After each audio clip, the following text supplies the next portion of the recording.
네, 성례는 성찬식. 또 하나가 더 있는데요. 성례에 추가되는 게 또 뭐가 있을까요? 우리 교회에서 이루어지고 있는 거. 네, 성찬도 하고 1년에 한 두 번 정도 세례를 하잖아요. 네. 이제 성례라는 것은 거룩한 의례라는 것인데 성례 안에는 이제 세례하고 또 이 성찬이 있습니다. 그래서 이 두 가지를 봤을 때 어느 것이 먼저냐라고 하기보다는 성례에 대한 설명이 이루어진 상태에서 칼뱅 같은 경우도 그 밑으로 이게 세례도 있고 성찬에 대해서 또 나누거든요. 자, 이제 이 성례에 대해서 함께 나누어 보겠습니다. 저희 성례에 대한 입장에서는요, 예수님의 승천 이후 성례들에 대한 논쟁이 굉장히 많았거든요. 이거 어떻게 할 건지, 어떻게 매번 할 건지, 만나면 할 건지, 주기적으로 할 건지, 뭐 이런 내용들. 그리고 이게 예수님의 살과 피인데, 이게 실제적인 살과 피냐, 아니면 그 의미를 되새기는 살과 피의 그런 의미를 되새기는 그런 의례이냐라고 하는 거죠. 그래서 어떤 사람들은 성례는 그냥 형식에 불과하다고 얘기해요. 형식에.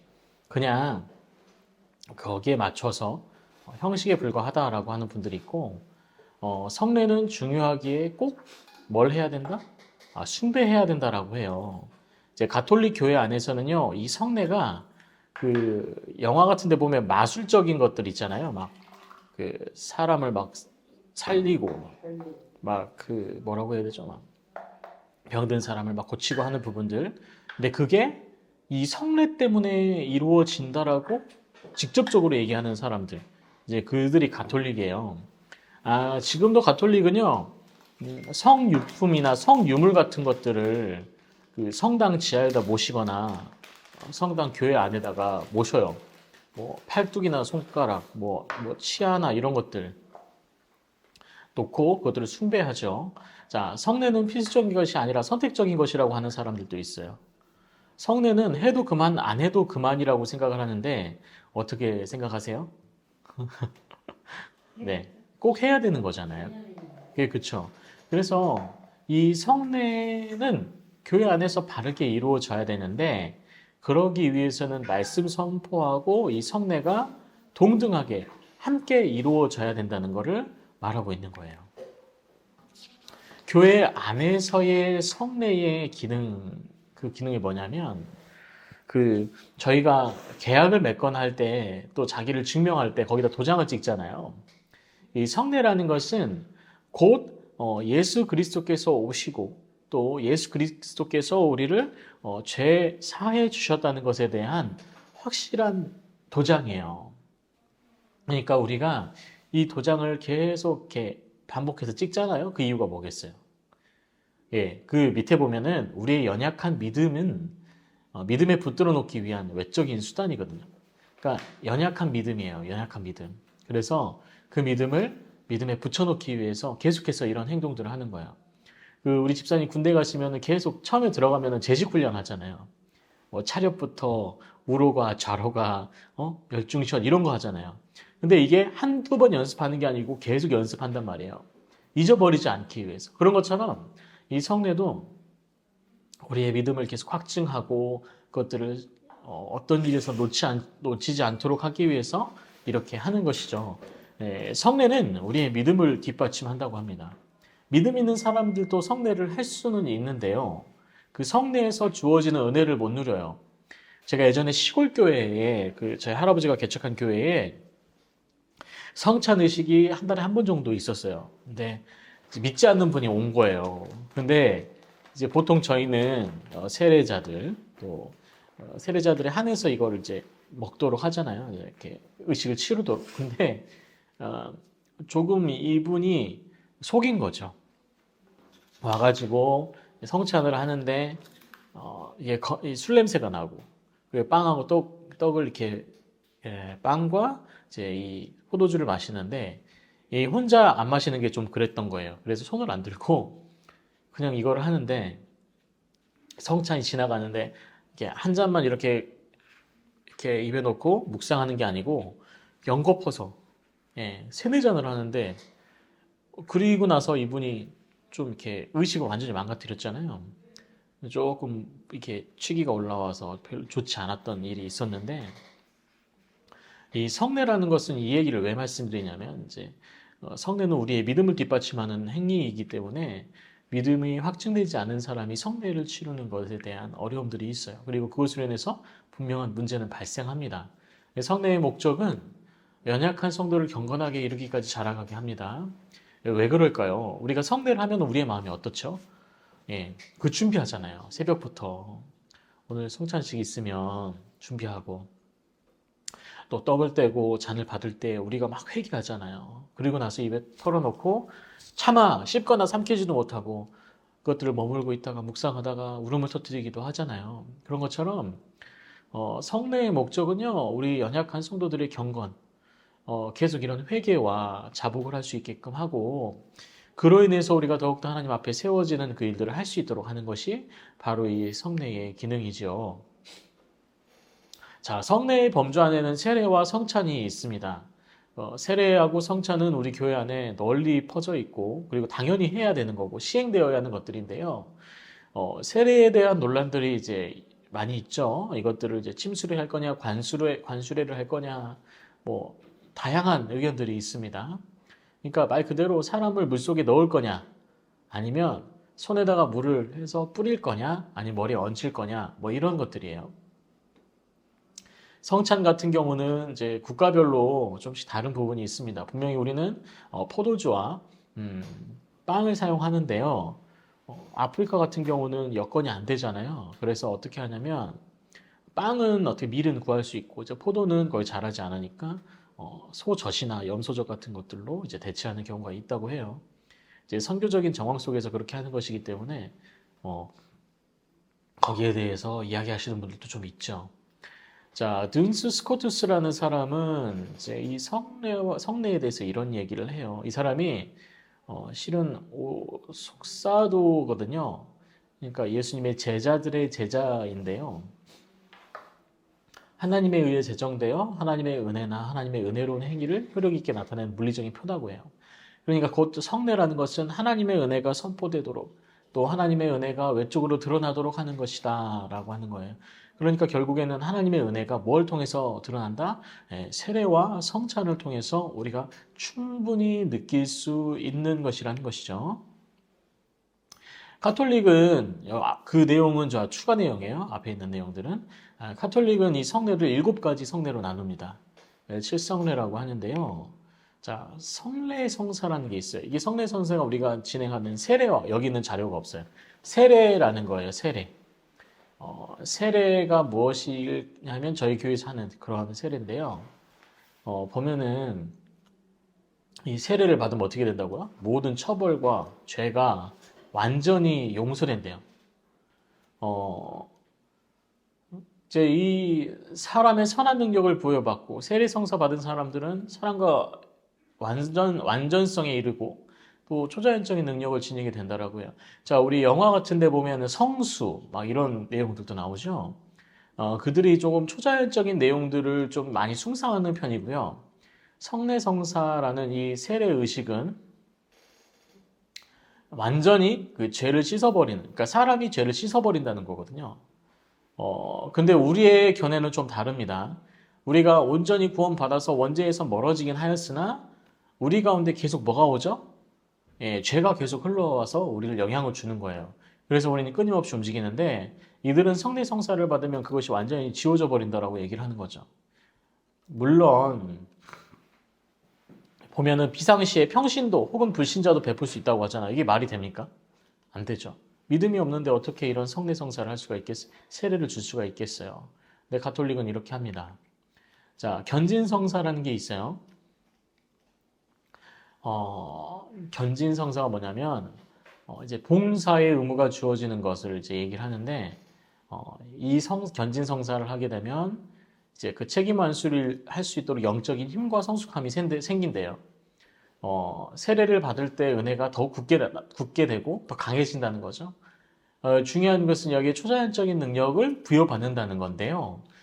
초자연적인 능력을 줄 수 있는 분은 성령 하나님이신데 단지 이 가톨릭의 성직자가 이 견진성사를 베품으로 그가 능력을 받는다는 건 좀 어폐가 있는 것이죠.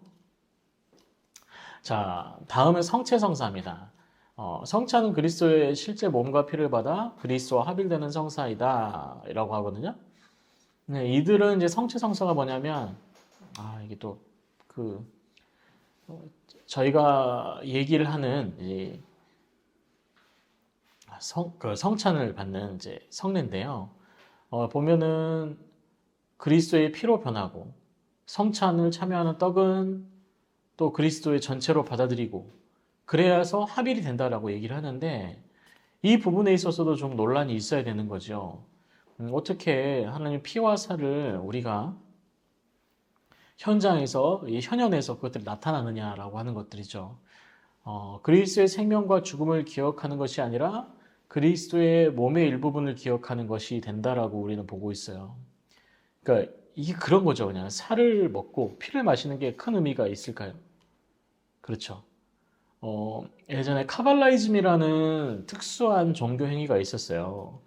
그 유능하고 지혜롭고 힘센 사람의 고기를 먹으면 그 사람 피를 마시면 그 사람의 그 능력을 이어받는다라고 하는 그런 토속이 있었는데요. 이제 그런 개념들이 조금 섞여 있는 거죠. 자, 고해성사는 우리 많이 들었었던 거죠. 제2의 세례성사라고 하죠. 결국에는 죄를 털어놓는 거예요. 자신의 참회를 위해 필요한 이상의 공과가 있으므로 그러나 공과의 상용, 이 공과가 뭐냐면 그 선행을 베푸면 그 쌓이는 어떤 공적 같은 거예요. 이 교회에서 이것들을 위헌받아서 사제가 바라는 고행을 감수하면은 그러니까 자기가 죄를 지으면 사제한테 얘기를 하면 사제가 그래? 그러면 당신은 이거 하세요. 이렇게 하면은 그걸 하면은 죄가 풀린다는 거예요. 좀 이상하죠. 루터 같은 경우도 이 부분 때문에 굉장히 고민이 많았잖아요. 믿음이 뭐냐? 내가 정말 하나님 사랑하느냐? 이 죄 가운데 있는 내가 어떻게 살아갈 수 있느냐? 이런 것들을 고민했던데 그때 이제 루터가 모든 했던 행위들이 이런 그런 고해 성사 가운데서 나오고 또 여러 가지 문제들이 이제 가톨릭 안에서도 드러나는데 현재도 뭐 고해 성사는 계속 이루어지고 있으니까요. 물론 일반 신자들한테는 굉장히 이런 상황이 어렵잖아요. 먹고 살아야 되는데 귀족들은 고해성사로 가잖아요. 시간 충분히 내잖아요. 그런데 어때요? 일반인들은 밥 벌어먹기도 바빠요. 그렇죠? 그 보통 이제 플랜트라고 봉건 세대가 되면 이 사람들이 따로 성을 하고 영지를 놓고 그 영지에서 사람들에게 농사를 시키고 가축을 기르게 해서 그 영지를 영주가 다스리잖아요. 그러니까 시간이 안 나요. 그래서 이 사람들한테 어려운 일이었거든요. 고해성사 하는 것 자체가. 그런데 이것들을 어떻게 바꿨냐? 면죄부 판매로. 그래서 육체적으로 이렇게 고행을 행하느니 차라리 돈 주고 산다. 예, 많은 죄를 지금도 그래요? 지금 그렇지 않죠. 예. 그렇게 해서 문제가 됐었던 거죠. 자, 종부성사는 이거거든요. 종부성사는 미처 사하지 못한 죄의 찌꺼기를 씻어내는 거고 주교가 축복한 올리브 기름을 사용해서 병으로 고통 중에 있는 신자에게 딱 한 번만 베풀 수 있대요. 이게 뭐냐면 사람이 죄가 있는 상태에서 죽으면 어떻게 되냐면 이제 지옥에 갈 거라고 이제 이들은 믿기 때문에 종부성사라는 겁니다. 근데 이게 종부성사는 뭐 그 저희들도 이제 아픈 환자들이 있으면 교육자들이 가서 기도하고 또 함께 이제 시간을 보내잖아요. 하나님께 구하는 게 하나님 이 부분들 좀 해결해 주십시오. 고침을 받게 해 주십시오. 이렇게 얘기를 하잖아요. 그런데 이들은 딱 한 번이에요. 그게 가서 올리브 기름을 가지고 가서 그걸로 축사를 하고 그러고 그 사람 발라주면서 기도를 해요. 그래서 딱 한 번만 할 수 있대요. 죽기 전에. 예. 그래서 이 종부성사라는 게 어떻게 보면 목숨을 거의 이제 잃게 되는 죽음 앞에 있는 신자에게 가서 했던 일들입니다. 자, 신품성사라는 게 있어요. 이거는 이제 사제직이 되는 거예요. 말로 하면 이제 목회의 길을 가게 되는 사람에게 부재직과 사제직에게 권위를 수여하는 성사입니다. 이 혼인 성사는 우리 잘 알고 있죠? 네, 그리스도 교회 일체를 모델 삼아서 부부가 서로 사랑하며 애정이 변치 않도록 하나님께 간섭해 주시길 바라고 기도하는 거예요. 이게 결혼식에 이제 이루어지는 거죠. 결국에는 경건한 손을 번성시키고 거룩한 행위로 변화시킨다는 의미는 있지만 중세에는 이것도 많이 오염되어 있던 상황이었어요. 루터 같은 경우는 이렇게 얘기를 합니다. 나는 7성례가 있다는 것을 부인하고 다만 3가지 성례, 곧 세례, 고해, 성찬이 있다고 주장을 제출한다. 라고 해요. 막 이렇게 논문이거든요. 이제 루터가 썼던 논문인데, 성례란 이름은 표들이 부착된 하나님의 약속들로 한정시키는 것이 옳은 것 같다라고 하고, 중약된 내용들이 상당히 길기 때문에 많습니다. 결국에는 하나님의 교회에는 세례와 성찬이라는 오직 두 개의 성례만 있다라고 하네요. 2개의 성례만. 인정할 수 있는 것이 7개가 있지만 7개 안에서 진짜는 2개다. 나머지는 사람이 만들어 놓은 것이고 합당하지 않다라고 얘기를 하는 것이죠. 자, 4번인데요. 성례의 효과가 일어나기 위한 조건이 뭘까요? 그러니까 우리의 성례가 일어나기 위해서는 그 표면적인 성례 말고 우리 안에서의 성례가 이루어지기 위해서는 우리의 믿음이 말씀의 인도와 성령의 조명을 받아야 된대요. 계속해서 몇 주째 계속 성령이 나와요. 성령.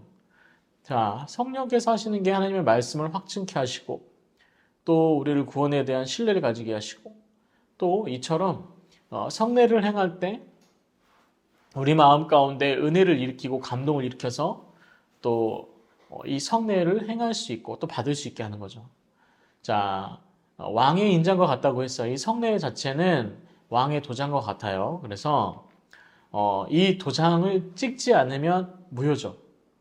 예, 그러니까 성도지만 이 성례를 계속 행하지 않으면 무효가 되는 거예요. 무효라기보다는 문제가 좀 있는 겁니다. 자, 성례가 하나님의 말씀을 붙들고 있어야 되는 거예요. 말씀이 성례를 보여줘야 되는 거예요. 성령이 우리의 지성을 비춰야 되는 거예요. 자, 아무리 똑똑한 철학자도 믿음과 성령의 조명이 없으면 말씀을 그냥 문학 정도로 읽습니다. 네, 그리고 이 성례조차도 그냥 하나의 행동, 행위, 의례로 정도로만 받아들이게 될 수밖에 없어요. 그래서 성령이 우리의 지성을 비추어줘야 성례의 효과가 이루어지는 거예요. 성령과 말씀은 우리의 믿음을 가꾸는 데 있는데 말씀은 씨앗, 성령은 잘 가꾸어 놓은 밭에 떨어지게 하는 손이에요. 그리고 열매 맺게 해요. 예, 그래서 성령과 말씀은 우리 믿음을 가꾸는 데 큰 도움이 되죠. 그래서 성례의 효력이 일어나기 위해서는 말씀하고 성령의 역사가 분명히 있어야 된다는 거죠. 넓은 의미에서 성례, 자연물과 기적을 다 포함하는데요. 구약에 보면은 그렇잖아요. 홍해를 건널 때, 그리고 노아의 방주가 이제 그 이야기가 다 끝나갈 때 약속의 무지개가 떴을 때, 그 노아의 방주 홍수가 막 일어났을 때, 이 모든 것들이 뭐냐면 이 자연물의 기적 하나님이 다 하셨던 거잖아요. 그래서 구약에는 이것들을 다 성례로 큰 범주 안에서 성례로 보는 거예요. 구약에서 할례, 결례, 희생제사 여러 가지 의식이 다 이 성례 행하는데 그런데 요즘에도 이 성례를 행하는 사람이 있어요, 없어요? 예, 저희 개신교 안에서는 없죠. 그게 왜 그러냐면 예수 그리스도의 오심으로 이전의 구약의 성례를 모두 폐지하고 세례와 성찬만으로 시행하도록 되어 있기 때문이거든요. 예, 구약의 성례와 신약의 성례 뭐가 다를까요? 구약은요, 아직 예수님이 안 왔잖아요. 그래서 예수님이 오실 것을 어렴풋이 그림자처럼 보여주는 거예요. 실루엣을. 곧 오실 것이다. 예수님께서 이렇게 해서 우리에 대속하실 것이다. 그리고 신약의 성례는 이미 나타난 그리스도를 확증해요. 뭐냐면 구약에서는 그렇잖아요. 양을 잡아서 각을 뜨고 펼쳐서 태워서 그런 이제 제사 의식들을 보면 예수님이 이후에 오셔서 그렇게 희생당하시고 죽으실 것을 예표하는 거란 말이죠. 근데 신약의 성례는 뭐냐면 이미 한번 죽으셨다가 살아나셨어요. 그것을 기념하는 겁니다. 그래서 이미 나타난 그리스도를 확증한다. 예수님께서 그렇게 하셨다는 걸 확증하는 거예요. 그래서 신약의 성례는 뭐냐? 그것을 기념하는 겁니다. 바라는 것이 아니고 기념하는 거예요. 구약에서는 바라는 것이었더라고 하면 신약에서는 이미 기념하는 겁니다. 구약의 성례에서 주어지는 은혜는 오늘의 성례를 통해 주시는 은혜와 동일해요. 예. 하지만 이제 어떤 신학자들은 그런 얘기를 합니다. 구약의 성례들이 막 엄청난 게 많지만 그 부피는 작다. 그런데 신약에 와서는 이것이 너무 크고 뭐 엄청난 부피가 있지만 결국에는 동일한 가치를 가진다라고 얘기하는 분들이 있거든요. 이 구약의 성례와 신약의 성례는 실질적으로 같은 기능을 하고 또 같은 은혜를 주시는 거예요. 그래서 뭐 구약의 성례가 좋다, 신약의 성례가 좋다, 뭐 이런 얘기 할 필요가 없어요. 예, 단지 표현의 차이인 거죠. 예, 하는 방식, 그리고 효력의 차이는 아니라는 거 꼭 기억해 주셨으면 좋겠어요. 자, 레오나르도 다빈치와 안드레아 베로키오라는 두 사람이 이 세례, 예수님의 세례 장면을 이렇게 그림으로 그렸어요. 당시에는 가톨릭 문화 가운데 그림들이 많이 그려졌습니다. 그래서 보면은 예수님 굉장히 깡말라서 있고 또 위에서 또 비둘기가 내려오죠. 그리고 막 이렇게 세례가 이루어지는 장면인데 이 그림을 그렸을 때 레오나르도 다빈치 굉장히 유명하죠. 그리고 그 선생님이 누구냐면 안드레아 베로키오예요. 근데 이 선생님하고 제자하고 같이 그림을 그리고 나서 선생님이 붓을 꺾어버렸어요. 다시는 그림을 안 그리셨답니다. 이 재능의 차이, 그리고 자괴감을 느껴가지고 그림을 더 이상 그리지 않았다는 전설이 있어요. 자, 이렇게 보면 저희가 이제 세례는 교회 안에서 굉장히 중요하죠. 왜 중요할까요? 우리 믿음의 공동체 안에 들어오는 통과해야 될 부분들인 거고, 그리고 우리가 회중 안에서 이 세례를 통해서 그의 믿음을 인정하는 거잖아요. 그래서 그것들이 이루어지지 않으면 우리는 어떻게 해요? 네, 교회 공동체 안으로 그 사람이 들어올 수 없는 거죠. 사도행전 2장 38절에서 42절 앞에 보시면 이렇게 기록이 되어 있어요. 앞에 보시면 있어요. 네. 베드로가 이르되 너희가 회개하여 각각 예수 그리스도의 이름으로 세례를 받고 죄 사함을 받으라. 그리하면 뭐가요? 성령의 선물을 받으리니. 자, 회개하고 각각 예수 그리스도의 이름으로 뭘 받으라고요? 세례를 받고. 그러면 죄 사함을 받게 되고 그리하면 네, 성령의 선물을 받으리니.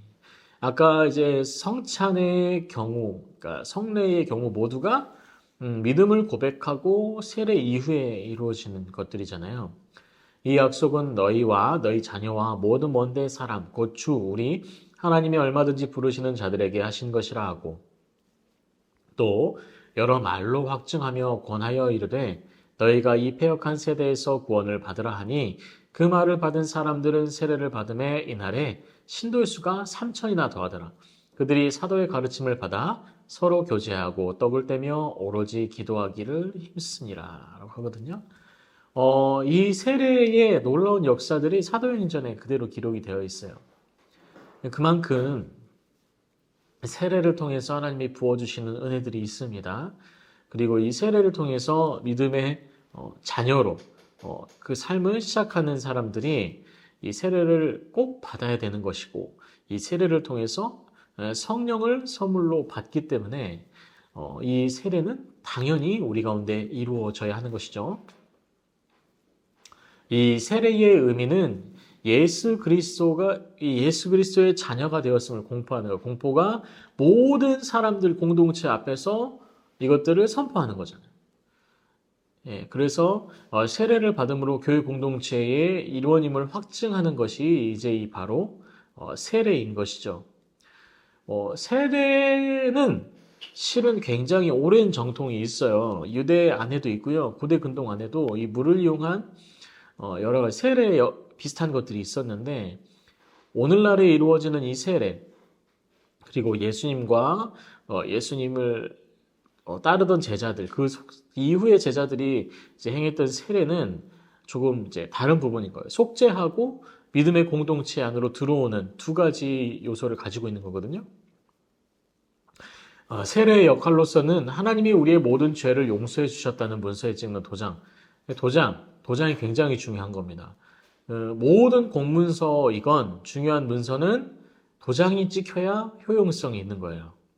세례 또한 그래요. 믿음이 있다라고 하지만 그 믿음을 확증하고 도장 찍는 것은 세례예요.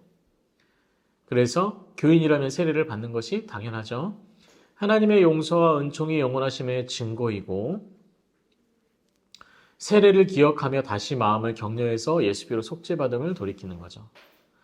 저희가 세례를 받을 때 혹시 기억하시나요? 감격이 굉장하잖아요. 저는 이제 어렸을 때 세례를 받고 그리고 이제 군에 가서 군중 세례를 한 번에 그쪽에서 해가지고 제가 그때 경험이 좀 있는데 뭔가 좀 다르더라고요. 그 세례라는 것을 경험을 할 때에 이제 우리의 그런 느낌들이 만약에 우리가 신앙적으로 어려움을 느낀다거나 고통 가운데 있을 때 그 믿음이 약해질 때 세례의 그 시기를 그 상황을 떠올리면 다시 격려를 얻고 또 힘을 얻을 수 있어요. 그래서 이 세례의 역할이 굉장히 중요합니다. 세례란 죄에 대해서 죽고 의에 대해서 살아남의 형식을 보이죠.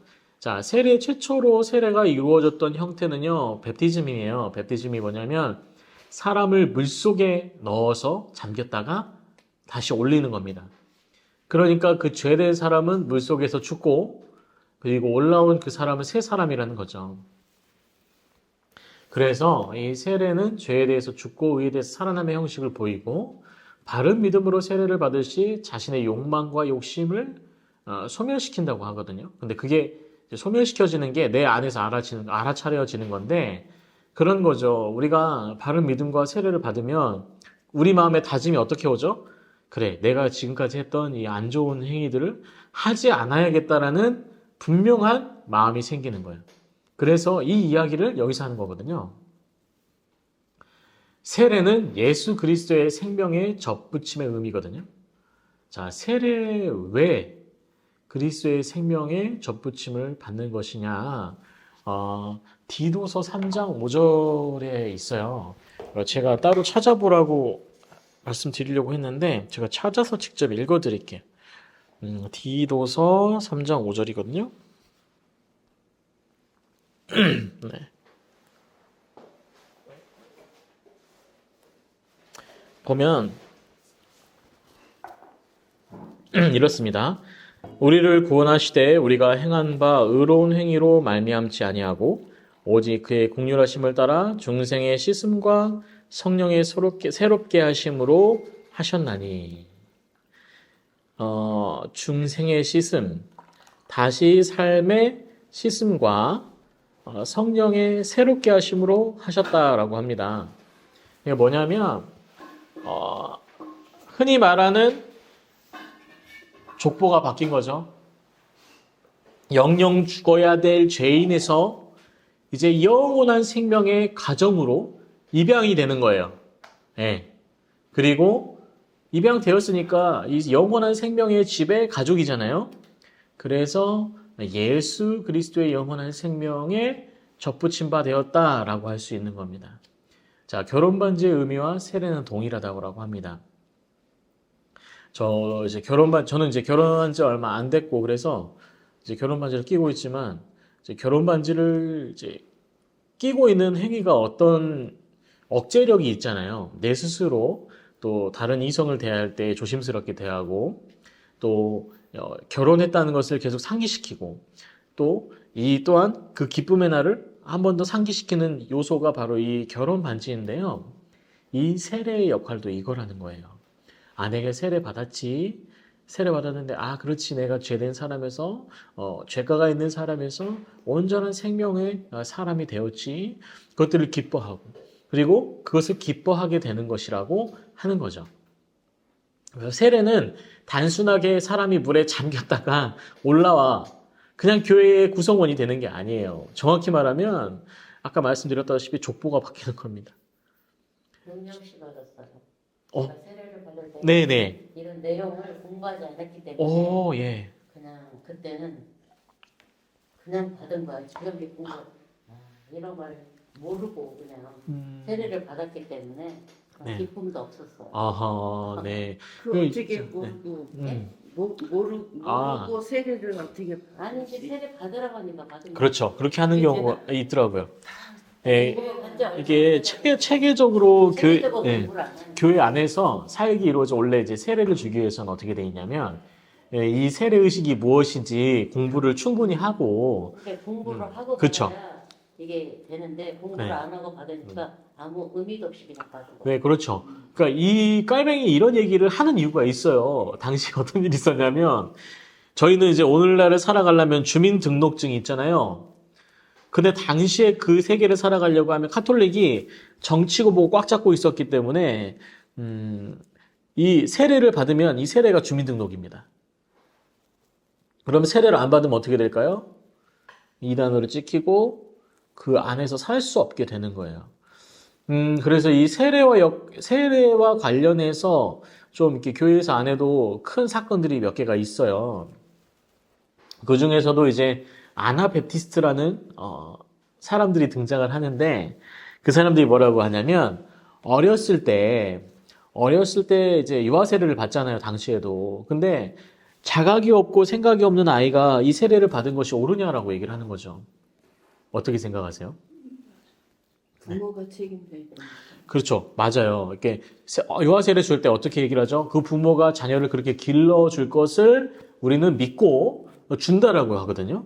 그러니까 당시에 중세의 사람들은 그게 없었어요. 그냥 주고 유아 세례를 주고 한 주민으로 인정을 하고 또 그냥 말 그대로 아무것도 없어요. 그냥 세례만 받은 거지 이 세례가 뭔지 왜 이루어져야 되는 건지 신앙적으로 뭐가 더 있는 건지 없는 거예요.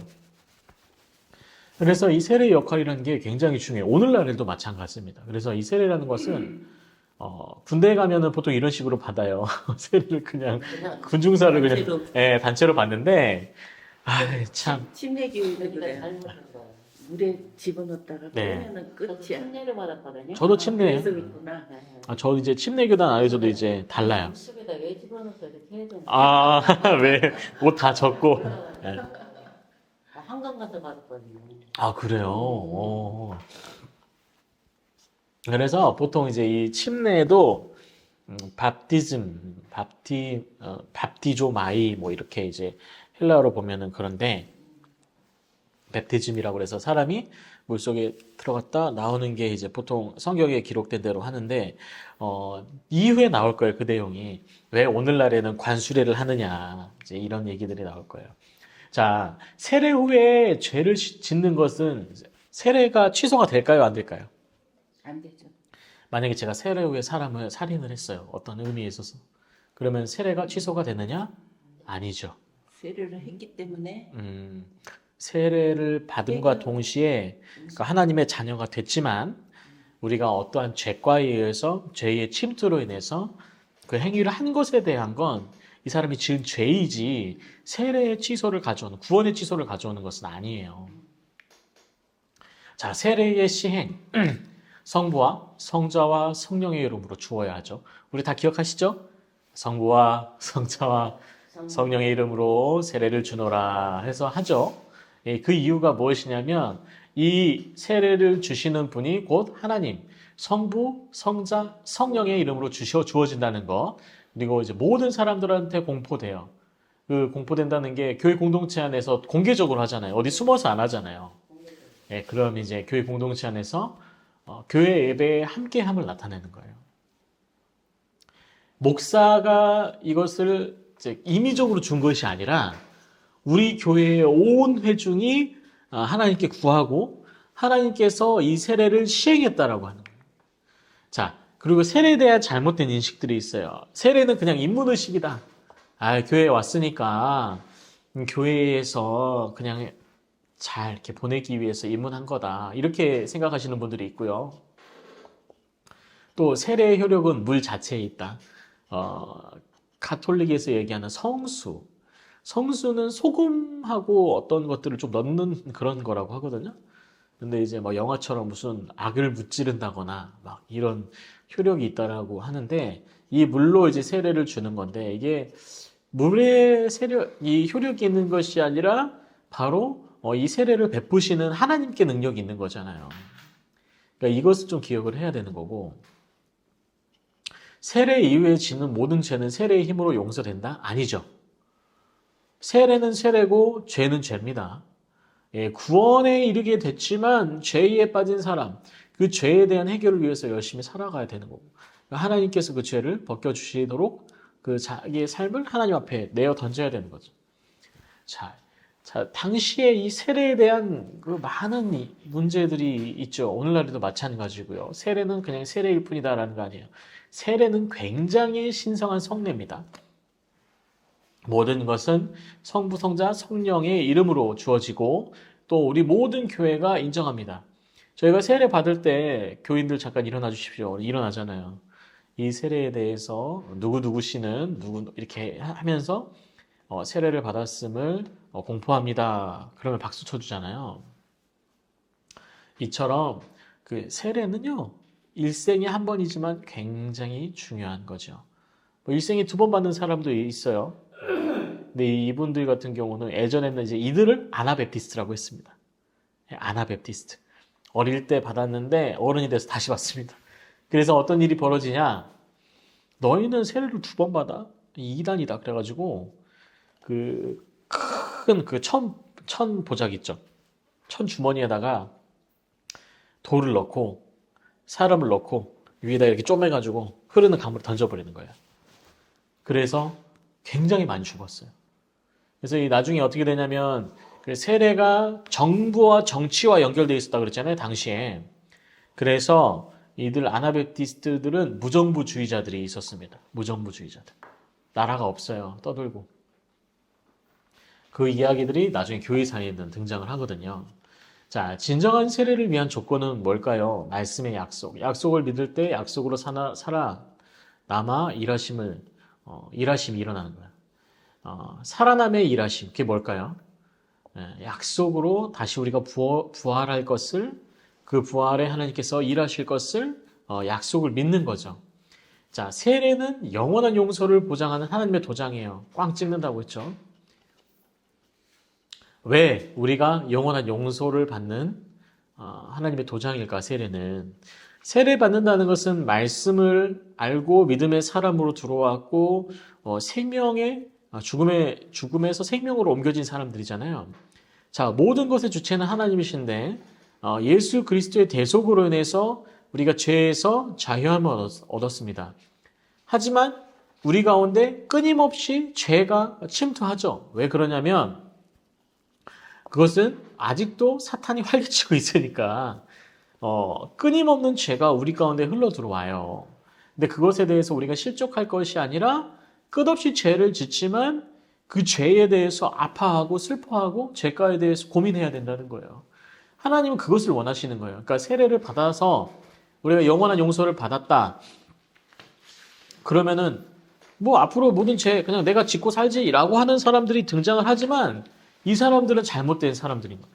오히려 우리가 세례를 받으면 죄에 대해서 아파하고 힘들어하고 고통스러워하면서 하나님의 사람으로 돌아서려고 노력을 해야 된다는 거죠. 이게 얼마 전에 그 구원파 사건이 많이 일어났었잖아요. 그 세월호도 사실 구원파 쪽의 그런 업체잖아요. 결국에는 구원파는 그런 거예요. 이 세상에서 내가 무슨 짓을 하든 가지 상관없다. 난 구원받았으니까. 근데 잘못된 거죠. 예, 많은 성도들 가운데에서도 이런 잘못된 의식을 가지고 있는 분들이 종종 계시더라고요.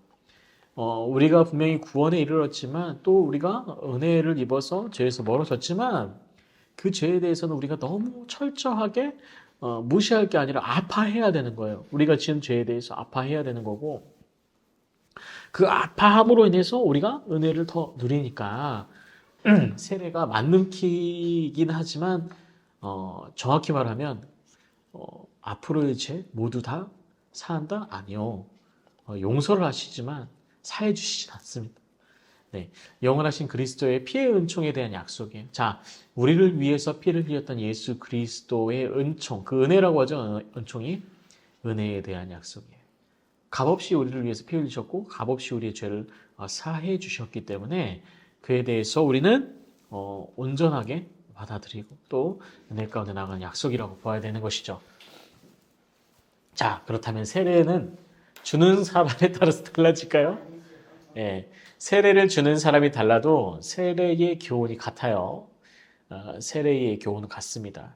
그러니까 오늘날도 엄청 유명한 목사님이 와서 세례 주는 거랑 시골 교회 10명 데리고 있는 목사님이 세례 주는 거랑 같습니다. 근데 이제 종종 그런 경우 있잖아요. 아, 나는 참 이분한테는 좀 세례 받기 싫다. 그렇게 하는 분들이 있죠. 물론 이제 우리가 사람인지라 그런 마음들이 가질 수 있는데 근데 이 예, 세례를 예. 주는 게 이런 공부를 좀 하고 해야 되는데 개척교회 같은 경우도 그렇고 큰 교회에서도 거의 보면 주기도 뭐 사도신경 음. 요거만 외우면 세례를 다 줬잖아요. 네. 근데 저희 합동 측은 세례 교육서가 있어요. 그래서 우리는 그걸 가지고 하게 되어 있습니다. 근데 안 하잖아요. 저희 교회는 합니다. 아니 다른 데 보면 거의 보면 아, 예. 장로님들이 이렇게 예. 해가지고 하고 그러는데 원래는 이제 더 잘못된 거지. 원래는 더 깊은 공부가 깊은 돼야 공부를 되는 해야 게 돼. 맞아요. 그러니까 실은 이제 그 세례 교육서 안에 많은 내용, 정말 조직 신학적으로 굉장히 많은 내용이 실려 있거든요. 근데 그게 굉장히 축약되어 있어요. 그러다 보니까 이것들을 풀어서 설명하면 몇 달은 교육을 해야 될 그런 상황인데 그래서 이제 바이블 아카데미 같은 이런 상황이 있는 거예요. 그래서 이제 지나간 것을 한 번 더 집어주고 또 성도로서 굉장히 중요한 중요한 것들을 나누는 그런 거예요. 그러니까 깔뱅도 이 기독교 강요에 이 내용을 실은 이유가 있다니까요. 당시에 무분별하게 세례를 받고 무분별하게 막 이런 문제들이 있는 거예요. 세례 주는 사람이 누구냐에 따라서 뭐 위계가 갈리고 심지어 물로 세례를 주고 뭘 하냐면 주문을 중얼중얼 외우는 거예요. 중얼중얼 주문을 외우면서 주고 또 기름 부어버리고 뭐 이상한 내용들을 이제 계속해서 만들어지니까 세례는 이거다라고 명확하게 얘기를 하는 거죠. 세례의 의미는 이것이고. 그래서 이 요한과 예수님의 세례 무엇이 다를까? 세례 요한은 어때요? 장차 오실 예수님의 이름으로 세례를 주는 거예요. 사도들, 그 예수님의 제자들, 그들은 오신 예수님의 이름으로 세례를 주죠. 아까 성찬하고 비슷하죠. 그렇죠? 장차 오실 예수님의 이름으로 세례를 주는 세례 요한, 사도들은 오신 예수님의 이름으로 세례를 주죠. 지금도 오신 예수님의 이름으로 세례를 저희는 받고 있어요. 자, 세례에 대한 잘못된 이해들이 있는데 우리의 원죄까지 다 씻어버린다. 아까 얘기 나왔었죠, 잠깐. 네. 십자가의 흘린 피가 우리의 저주와 형벌에서 완전히 해방을 시켜주죠.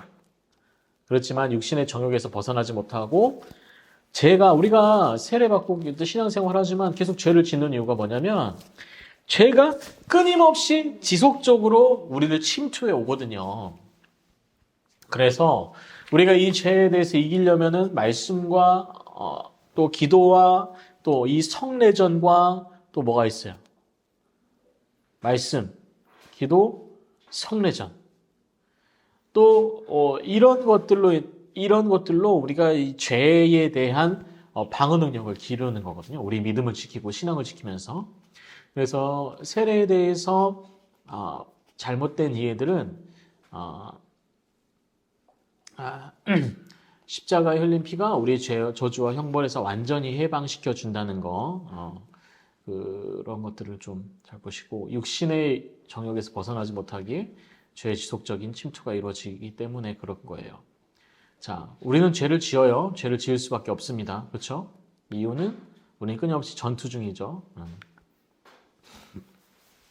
자, 세례의 단계가 있습니다. 자, 세례자가 배워야 할 신앙 고백서를 읽어주고 세례가 의미하는 약속을 선포하고 성부, 성자, 성령의 이름으로 세례를 주고 세례받은 사람을 위해 기도하고 감사하며 자리로 돌려보내잖아요. 이 의례를 통해서 세례 단계가 이루어지는 거예요. 아까 보죠. 세례자가 배워야 할 신앙 고백서를 읽어주고 그거 뭐냐면 이제 저희는 이제 이렇게 얘기를 하죠. 웨스트민스터 소유리 문답에 있는 하나님의 말씀은 무효하다는 것을 인정하십니까? 또는 뭐 교회에 대한 이런 내용들을 한단 말이죠.